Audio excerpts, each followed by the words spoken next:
निष्पक्ष और स्वतंत्र चुनाव नहीं हो पा रहे हैं। और यहाँ पर लगातार जो है चुनाव में धांधली के खुलासे होते जा रहे हैं। जब चुनाव चल रहे तब भी काफ़ी धांधली हुई, तब भी जिला निर्वाचन अधिकारी और प्रशासन के द्वारा कोई कार्रवाई नहीं की गई। शराब बांटे गए, रुपए पकड़ाए गए, साड़ियाँ पकड़ाई गई, तब भी कोई एक्शन उन्होंने नहीं किया। और अभी अब कल का ताज़ा मामला आया है, कल 27 तारीख का, कि तहसीलदार के कार्यालय में जो डाक मतपत्र डाले गए थे विभिन्न क्षेत्रों में, उनको खोला गया और 1:00 पर उनको खोला गया। और वहाँ जब खोला गया था तो सब सारे लोग जो है गौरीशंकर बिसेन जो बालाघाट के उम्मीदवार हैं उनके सारे लोग थे। इसमें केजी बिसेन भी है, शरद बिसेन भी है, राजेश सिंह चंदेल भी है और लोग हैं, सब इनके खास लोग हैं पूरे, जो इनके पाँव पड़ते हैं, इनके साथ रहते हैं। और उन्होंने बैठ करके वहाँ पर उनके हाथ में पेन भी रखी हुई है। तो मुझे लगता है कि जिस बैलेट पेपर में कर्मचारियों ने अगर दूसरी पार्टियों को, दूसरी उम्मीदवार को वोट दिया होगा तो उसको वो खराब करने के लिए पेन भी रखे हुए हाथ में। तो धांधली करने के लिए पूरा वहाँ पर उन्होंने इंतजाम किया था। और कुल मिलाकर गौरीशंकर बिसेन को कैसे उनको चुनाव जिताना, उसके लिए वो बैठे होते एक राय होकर। और किसी भी दल के उम्मीदवार को सूचना नहीं दी गई। मुझे सूचना, मैं उम्मीदवार हूँ परसवाड़ा विधानसभा क्षेत्र से, और मुझे सूचना दी गई। मेरे जो इलेक्शन एजेंट है उसको सूचना नहीं दी गई। और सबसे मैंने बात की, सबको ने कहा कि हमको कोई सूचना नहीं दी गई, जितने भी उम्मीदवार हैं। और कलेक्टर अपनी आईडी में डाल रहा है कि हमने सूचना दी है उम्मीदवारों को। तो कलेक्टर पूरा झूठ बोल रहे हैं, निर्वाचन अधिकारी, जिला निर्वाचन अधिकारी, अपने बचाव के लिए। और सबसे बड़ा इस स्कैंडल का, स्कैम हो रहा है चुनाव का, इसका सबसे बड़ा सरगना है कलेक्टर गिरीश कुमार। और तहसीलदार के ऑफिस में, तहसील में जो है अस्थायी आपको स्ट्रांग रूम बनाने की क्या जरूरत पड़ गई? क्यों बनाया गया स्ट्रांग रूम अस्थायी? यही बेईमानी करने के लिए, धांधली करने के लिए बनाया गया ना, अगर बनाया भी गया तो। और उसका निर्वाचन आयोग को उन्होंने कब लिखा है पत्र, कब उन्होंने मंजूरी दी है और क्यों मंजूरी, उनको क्यों बनाना पड़ा अस्थायी स्ट्रांग रूम, कैसे बनाना पड़ा? हम 45 साल से चुनाव लड़ रहे हैं, सन 77 से। जब हम बालाघाट का थाना जलाए थे उसमें हम गिरफ्तार होकर जेल गए और हम सिवनी जेल में थे। उसके बाद 77 में जब चुनाव हुआ, 75 में थाना जला फरवरी में, और 77 में जब जेल गए, 77 में हमने जेल के अंदर से चुनाव लड़ा है। मेरा उस वक्त निशान था तीर कमान। तो तब से मैं चुनाव लगातार लड़ रहा हूँ। तो कभी मैंने ये नहीं देखा है कि अस्थायी स्ट्रांग रूम बनाया गया हो कहीं। और कभी भी डाक मतपत्रों की गिनती जो है वो स्ट्रांग रूम में होता है। उसी दिन, जिस दिन मतगणना होगी उसी दिन, और पहले होगा डाक मतपत्रों की गिनती होगी, पेटी खोली जाएगी, जो भी शॉर्टिंग करना, जो भी कुछ करना सब वहीं पर होगा। पहले हाथ ही लगा सकते हैं आप, और उसके बाद फिर ये मशीन को देखा जाएगा, जो मत डाले उसको देखा जाएगा। ये कैसे हो गया ये, और क्यों हो गया? तो सीधा सीधा है कि धांधली करने के लिए, गौरीशंकर बिसेन को जिताने के लिए, और जो भी भाजपा के उम्मीदवार हैं उनको जिताना है, उनके लिए सब किया गया है। और ये मुख्यमंत्री के सहारे पर सब हुआ है, शिवराज सिंह चौहान के सहारे पर सब हुआ है। तो लगातार हो रहा है। कैसे खुल गया स्ट्रांग रूम? आज तक क्यों नहीं खुला वहां पे स्ट्रांग रूम? तो भैया ये जो कल स्ट्रांग रूम में जो शार्टिंग का काम था, ये 6 विधानसभा के लिए था, बता रहे हैं कि क्या है कि एक ही विधानसभा के लिए? 6 नहीं, वो 6 विधानसभा के लिए था। उन्होंने कहा कि हम अलग अलग छाट रहे थे, किस किस विधानसभा के माताएं को अलग अलग छाट रहे, सभी विधानसभा के उम्मीदवारों को बुलाना था। तो आप भी उम्मीदवार थे क्या? मैं उम्मीदवार हूँ। मैंने कहा मैं तो सबसे वरिष्ठ उम्मीदवार हूँ, अभी सबसे वरिष्ठ उम्मीदवार मैं हूँ। फिर क्यों नहीं, मुझे क्यों सूचना दी? किसी को सूचना नहीं दी उन्होंने, किसी को नहीं दी सूचना। तो कलेक्टर और जो है निर्वाचन अधिकारी बिल्कुल झूठ बोल रहे हैं। और आप तहसीलदार को मतलब सस्पेंड कर रहे हो, और जिम्मेदार तो उसके लिए जो है आपका जो जिला निर्वाचन अधिकारी वो जिम्मेदार है। फिर बालाघाट विधानसभा का जो निर्वाचन अधिकारी गोपाल सोनी एसडीएम वो जिम्मेदार है। और यहाँ स्ट्रांग रूम कैसे बना उसके लिए एसपी भी जिम्मेदार है। और अगर स्ट्रांग रूम बना तो वहां पे आप क्या देखे, कैसे खोल दिया आपने, वो भी जिम्मेदार है। तो एसपी समीर सौरभ, गोपाल सोनी एसडीएम और कलेक्टर और जिला निर्वाचन अधिकारी मिश्रा, ये लोग सब जिम्मेदार, इन पर सब पर कार्रवाई होना चाहिए, सबके खिलाफ FIR दर्ज होना चाहिए और उनके ऊपर कार्रवाई करनी, निलंबित करें इनको और इनको हटाएं तुरंत यहाँ से, तुरंत बाहर करें अगर चुनाव अभी भी आप निष्पक्ष कराना चाहते हो तो।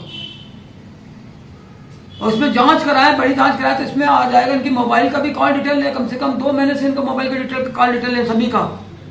गोपाल सोनी तो इस वक्त ऐसे काम कर रहा है, कलेक्टर ऐसे काम कर रहा है जैसे उनका पर्सनल नौकर है, SP भी उसी तरह से काम कर रहा है। मुझे मालूम पड़ा है कि गोपाल सोनी ने पूजा पाठ तंत्र मंत्र भी किया अपने घर में गौरव को जिताने के लिए, ये भी उन्होंने किया हुआ है। और ये रतलाम से आया हुआ है, बहुत ही भ्रष्ट आदमी है, बिल्कुल निकम्मा आदमी है। इसको लाया इसलिए है, कलेक्टर को गौरशंकर बिसेन ने इसीलिए लाया यहाँ पर, ये सब पूरा करके कि यहाँ पे मुझे चुनाव जिताना है आपको। और उसकी पत्नी को भी लाया, कलेक्टर की पत्नी को भी लाया है, मीना मिश्रा, DFO बना के दक्षिण सामान्य वन मंडल बालाहाट में। तो कलेक्टर खुश करने की, जो कलेक्टर ने बोला कर दिया कि मेरे को सब चुनाव जिताना है, ये सबको लेके आया यहाँ पर। समीर सौरभ को भी वहां से निकाल के लाया ना, हाकफोर्ट से। यही हाकफोर्ट में था, यही SP बना दिया, सब सेटिंग करके कि मुझे चुनाव जीतना है। और वो लगातार 13 में भी ऐसे चुनाव जीता था, धांधली करके गौरशंकर बिसेन। अनुभव मंजाले ने उस वक्त भी उसको चुनाव हरा दी थी, नेट पे आगे सबको पता है आपको। और जो हमारे जो वहाँ एजेंट थे, काउंटिंग एजेंट, उनको पुलिस वालों ने पकड़ पकड़ के बाहर किया था बंदूक की नोक पर। बहुत बड़ा हादसा होता उस वक्त, तब भी ऐसी करके चुनाव जीता था। 18 का चुनाव भी ऐसी धांधली करके जीता और ठेका दिया हर बार गौरशंकर बिसेन ने ठेका दिया है अधिकारियों की मुझे चुनाव जिताओ।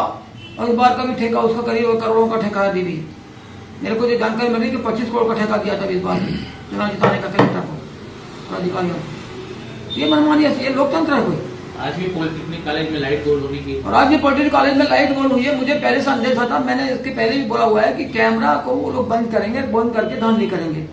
तो आज उन्होंने किया है, कल वो नहीं कर पाए, यहाँ पर हल्ला हो गया। तो आज उन्होंने दिन में वहां पे जाकर किया है, गड़बड़ी किया, धांधली की। आज भी आधे घंटे से ज्यादा समय तक के वो बंद रहा, जबकि निर्वाचन अधिकारी, जिला निर्वाचन अधिकारी, कलेक्टर ने कहा था कि कोई लाइट गोल नहीं होगा, हमारे पास सारे इंतजाम है। स्टैंडिंग कमेटी की मीटिंग में कहा उन्होंने ये बात को। फिर कैसे गोल हो गई लाइट? जनरेटर कैसे चालू नहीं किया? लाइट गोल भी हुई तो जनरेटर लगाना था उनको, क्यों लगाया? नहीं लगाया गया। कल मुझे रात को सूचना मिली थी कि कल भी वो जो खाना पहुंचाने जाती है पुलिस की गाड़ी, पुलिस के लिए वहां जो ड्यूटी दे उनके लिए, उसमें भी EVM मशीन जाने वाली है कल रात को। और मैं गया वहां, चक्कर लगा के मैं आया था कल भी।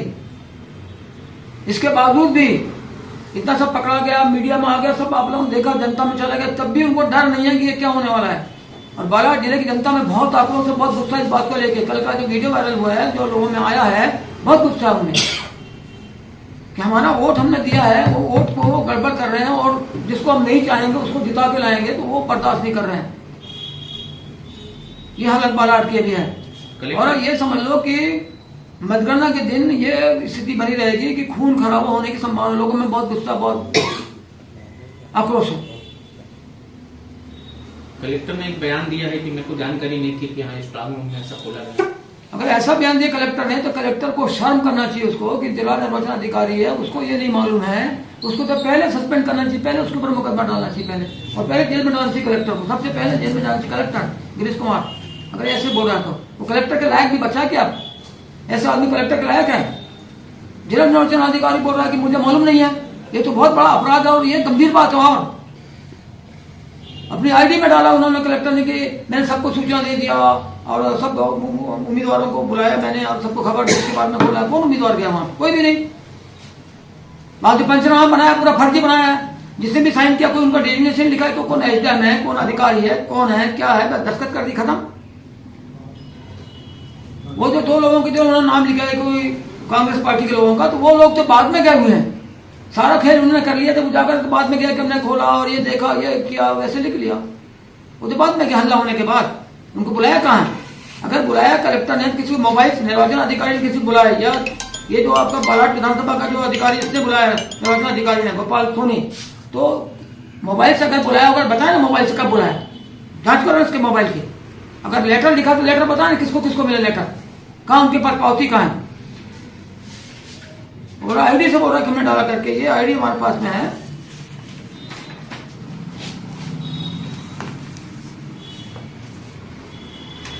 से भी कैमरा बंद है, अभी भी बंद है। CCTV कैमरा जो वहाँ लगा हुआ स्ट्रांग रूम में वो अभी भी बंद है।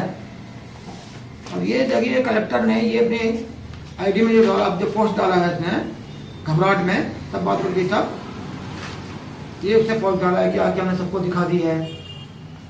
कलेक्टर की ID से पोस्ट है ये।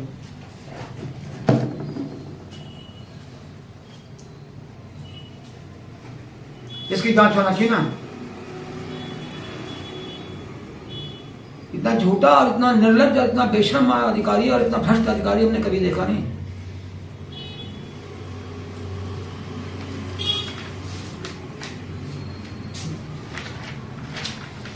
उसी का सेकंड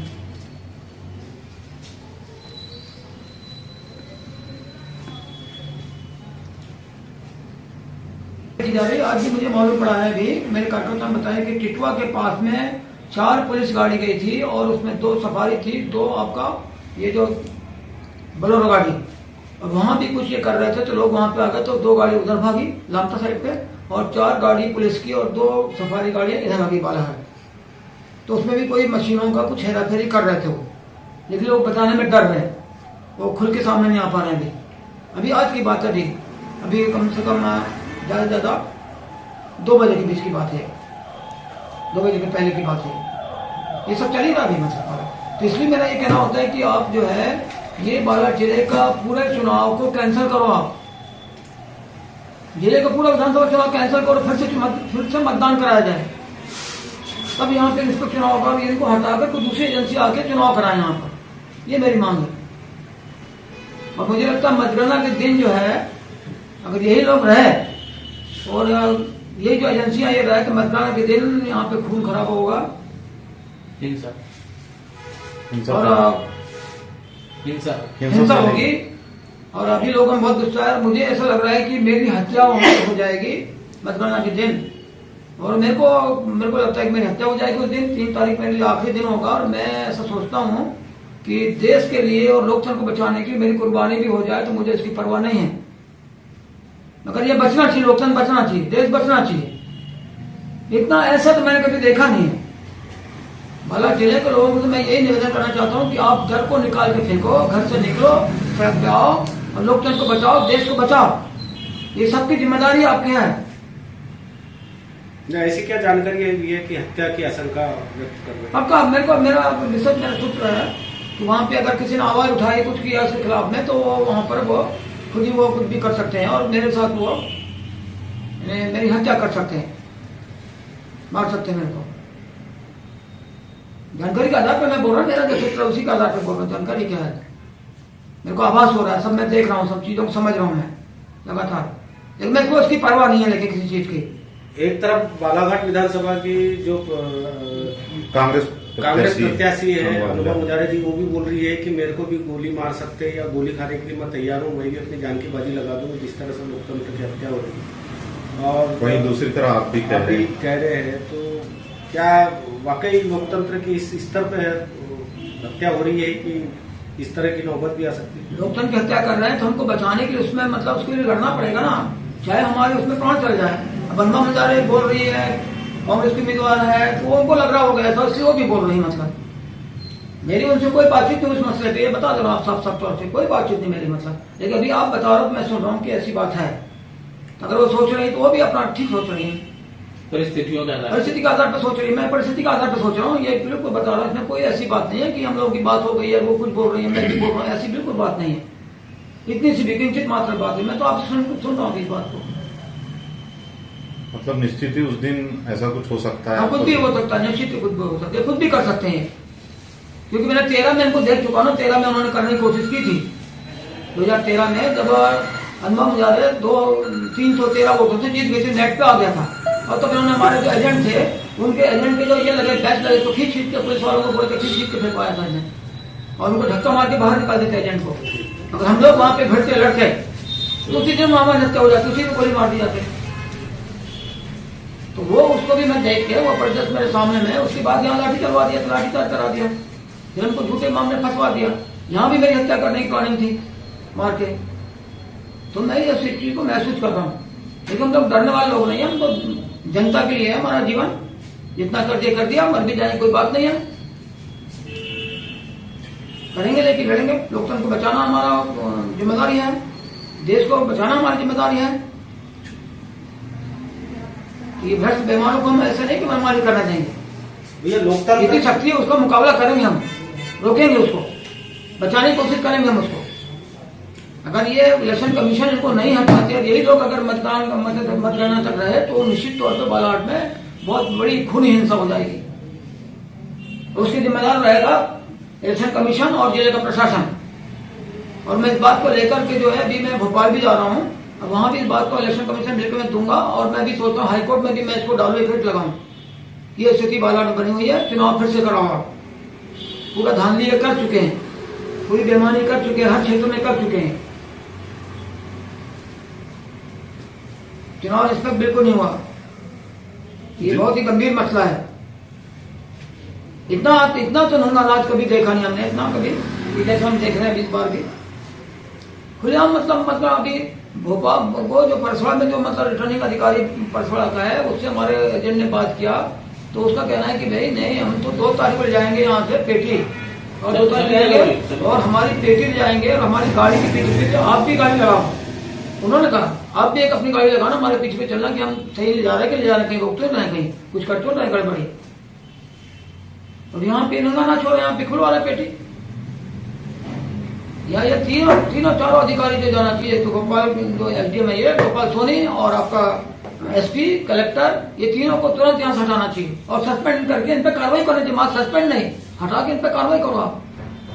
अब जिस प्रकार से भी इनका कहना है कि कल जो स्ट्रांग रूम में घटना हुई उसकी जानकारी जिला कलेक्टर को नहीं है, और क्या हुआ ये प्रमाण है। Election commission